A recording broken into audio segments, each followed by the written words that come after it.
नमस्कार, स्वागत है आप सभी का जेके मीडिया पे। मैं ही आनेजा आपके साथ। जहां सरकार ये दावे कर रही है कि पेंडेंसी रेट जम्मू कश्मीर में काफ़ी हद तक गिर गया है, जहां बहुत टाइम लगता था एक फ़ाइल को एक टेबल से दूसरे टेबल तक मूव होने के लिए, वो अब टाइम बहुत कम लगता है पहले के कंपैरिजन में। पर इसकी असलियत जो है वो सामने आ गई है। हाल ही में जीएडी के द्वारा एक ऑर्डर जो है वो निकाला गया और सामने ये आया कि काफ़ी फाइल्स अभी भी पेंडिंग है। वो भी लोअर लेवल्स की बात ना करें, अगर हायर लेवल्स की बात करें तो हायर लेवल्स पे सबसे ज़्यादा पेंडिंग फाइल्स इस समय नज़र आ रही हैं। क्या कुछ पूरा मामला है और क्यों ये ऑर्डर जनरल एडमिनिस्ट्रेटिव डिपार्टमेंट के द्वारा निकाला गया, क्यों जितने भी बाबू लोग हैं उन्हें फटकार लगाई गई जीएडी के द्वारा कि जल्द से जल्द वो अपनी फाइल्स जो हैं, जहां फाइल्स मूव होने में बहुत टाइम लग रहा है, जहां पेंडेंसी बहुत ज़्यादा है, उन सबको क्लियर करें।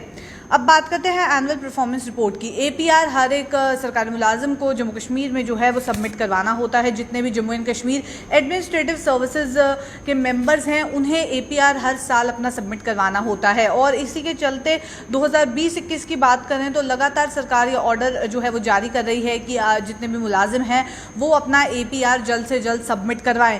काफ़ी ऐसे लोग हैं जिन्होंने अभी तक जो है वो अपना एपीआर सबमिट नहीं करवाया, और अगर करवाया भी है तो पेंडेंसी बहुत ज़्यादा है। यानी कि जितनी भी इनिशिएटिंग अथॉरिटीज़ हैं, रिव्यूइंग अथॉरिटीज़ हैं और एक्सेप्टिंग अथॉरिटीज़ हैं, वहाँ पे ही पेंडेंसी बहुत ज़्यादा देखने को मिल रही है। लगभग 350 के आसपास का ये आंकड़ा जो है वो सामने आया है, जहाँ बहुत ज़्यादा फाइल्स जो है वो पेंडिंग है।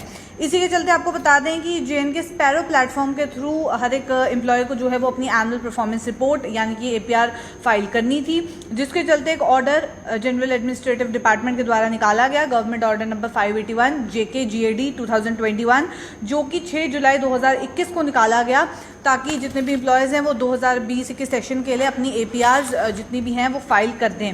उसके बाद इसे एक्सटेंड किया गया government order number 9 JK GAD of 2022, जो कि 4 जनवरी 2022 को भी निकाला गया, जहां टाइमलाइन जो है वो लगातार एक्सटेंड की गई। मार्च जो है वो आ गया है, इस समय मार्च का महीना चल रहा है और फाइनेंशियल ईयर भी ख़त्म होने वाला है। इस समय तक एनुअल परफॉर्मेंस रिपोर्ट जो है वो एम्प्लॉयज़ के द्वारा सबमिट नहीं कराई गई है, जिसके चलते जनरल एडमिनिस्ट्रेटिव डिपार्टमेंट ने ये ऑर्डर निकाला है और कहा है कि जल्द से जल्द अपनी रिपोर्ट जो है वो सबमिट करवाएं। अब कौन कौन सी अथॉरिटीज़ हैं और कितनी टाइमलाइन जो है उनकी एक्सटेंड की गई थी, उसके बावजूद भी अभी तक जो है वो फाइल्स सबमिट नहीं करवाई गई। तो आपको बता दें, जो इनिशिएटिंग अथॉरिटीज़ है यानी कि जिन लोगों ने अपनी एपीआर फाइल करनी है, उनके लिए पहले टाइमलाइन जो नोटिफाई की गई थी जनरल एडमिनिस्ट्रेटिव डिपार्टमेंट के द्वारा, जो कि 2021 में जो है वो की गई थी नोटिफाइड, वो थी 30 सितंबर 2021। फिर उसे एक्सटेंड किया गया एक और ऑर्डर निकाल के, फिर ये टाइमलाइन होगी 5 दिसंबर 2021। फिर इसे फिर से एक्सटेंड किया गया कुछ टाइम के बाद, और जो नई डेडलाइन थी वो 10 जनवरी 2022 थी। यानी कि अंदाज़ा लगाया जा सकता है लगभग 3.5 महीने मिले, उसके बावजूद भी काफ़ी पेंडेंसी यहाँ पे भी देखने को मिल रही है। ये तो उन लोगों की बात रही कि जिन लोगों ने अपनी एपीआर फाइल करनी थी। यहाँ पे भी कितनी पेंडेंसी है, 3.5 महीने के आसपास का गैप जो है वो दिया गया, टाइम पीरियड एक्सटेंड किया गया। उसके बावजूद भी 32 फाइल्स अभी तक पेंडिंग हैं, यानी कि 32 अथॉरिटीज़ ऐसी हैं जिन्होंने अभी तक अपना एपीआर फाइल नहीं किया है।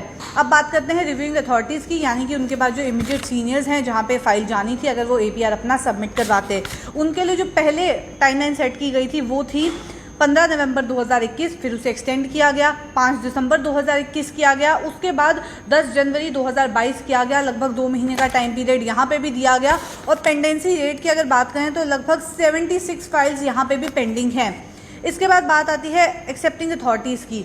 उनकी टाइमलाइन के बाद में भी आपको बता दें, 31 दिसंबर 2021 पहले डेडलाइन डिसाइड हुई, फिर इसे एक्सटेंड नहीं किया गया, इसे 31 दिसंबर 2021 ही रहने दिया गया। उसके बाद इसे एक्सटेंड किया गया, 15 जनवरी 2022 इसकी डेडलाइन सेट की गई। लगभग 1.5 महीने का यहाँ पे भी टाइम जो है पीरियड एक्सटेंड किया गया, टाइमलाइन एक्सटेंड की गई। उसके बावजूद भी अगर आप देखें तो पेंडेंसी बहुत ज़्यादा है। सबसे ज़्यादा पेंडेंसी एक्सेप्टिंग अथॉरिटीज़ में देखने को मिल रही है, जो कि 234 है, तो यानी कि 340 के आसपास इस समय पेंडेंसी जो है वो देखी जा रही है। जहां दावे तो बहुत बड़े बड़े किए जाते हैं कि इस समय पेंडेंसी रेशो बहुत कम है, पेंडेंसी परसेंटेज बहुत नीचे आ गई है, फाइल्स एक जगह से दूसरी जगह बहुत जल्दी मूव हो रही हैं, वहीं इस तरीके से डेटा सामने आ रहा है जो असलियत बता रहा है कि फाइल्स अभी तक उसी रेट पे जो है उसी तरीके से धीरे ही मूव हो रही हैं। और जनरल एडमिनिस्ट्रेटिव डिपार्टमेंट को ये ऑर्डर निकालना पड़ा, जिसके चलते अब जितने भी लोगों ने अपना APR सबमिट नहीं करवाया है, यानी कि एनुअल परफॉर्मेंस रिपोर्ट सबमिट नहीं करवाई है, उन सबको एक तो ये परफॉर्मेंस रिपोर्ट सबमिट करवानी है। और जितने भी अथॉरिटीज़ जो उनके इमीडिएट अथॉरिटीज़ हैं या फिर जो HODs हैं, यानी कि एक्सेप्टिंग अथॉरिटीज़ जो कि हेड ऑफ द डिपार्टमेंट है, उन सब ने भी अभी तक फाइल्स रिव्यू तक नहीं की हैं। फाइनेंशियल ईयर ख़त्म होने वाला है, मार्च का महीना चल रहा है, लगातार टाइमलाइन एक्सटेंड की गई, जुलाई के महीने 2021 से बात चल रही है, उसके बावजूद भी अभी भी बहुत ज़्यादा पेंडेंसी इसके चलते देखने को मिल रही है। जो हाल ही में ऑर्डर निकाला गया जनरल एडमिनिस्ट्रेटिव डिपार्टमेंट के द्वारा, उसमें कहा यह गया है कि अगर 3 दिन के अंदर अंदर ये काम नहीं होता, APR जो है वो लोगों के द्वारा सबमिट नहीं करवाए जाते या जो पेंडेंसी है उसे क्लियर नहीं किया जाता, तो उन्हें नेक्स्ट अथॉरिटी जो कि हाईएस्ट अथॉरिटी होगी उन तक जो है वो फॉरवर्ड कर दिया जाएगा। जितनी भी लास्ट अथॉरिटी है जिन्हें ये फाइल रिव्यू करनी है उन तक फॉरवर्ड कर दिया जाएगा और एक्शन भी जितने लोग जिनकी पेंडेंसी देखने को मिल रही है उनके अगेंस्ट एक्शन भी देखने को मिलेगा। साथ ही साथ आपको बता दें कि अगर ये नेक्स्ट अथॉरिटी के पास जाती है, 3 दिन के अंदर अंदर APR सबमिट नहीं करवाया जाता, उसके बाद डिविएशन देखने को मिलेगी और अगर बात करें डिविएशन जो है उनकी ड्यूटीज़ से देखने को मिलेगी। हर एक डिपार्टमेंट को ये ऑर्डर जो है वो पास ऑन कर दिया गया है, टाइमलाइन लगातार एक्सटेंड की गई, उसके बाद भी इसी तरीके से जितने भी जम्मू कश्मीर एडमिनिस्ट्रेटिव सर्विसेज के मेंबर्स हैं उन्होंने अभी तक अपनी APR सबमिट नहीं करवाई। सभी डिपार्टमेंट को फॉरवर्ड कर दिया है। चेंजेस जिस तरीके से बात की जा रही है कि सब ऑनलाइन होगा, फाइल्स ऑनलाइन मूव करेंगी, सारा कुछ काम ऑनलाइन होगा, फाइल्स रहेंगी, मूवमेंट रहेगी उनकी, उसके बावजूद भी काम इस तरीके से हो रहा है कि पेंडेंसी बहुत ज़्यादा देखने को मिल रही है।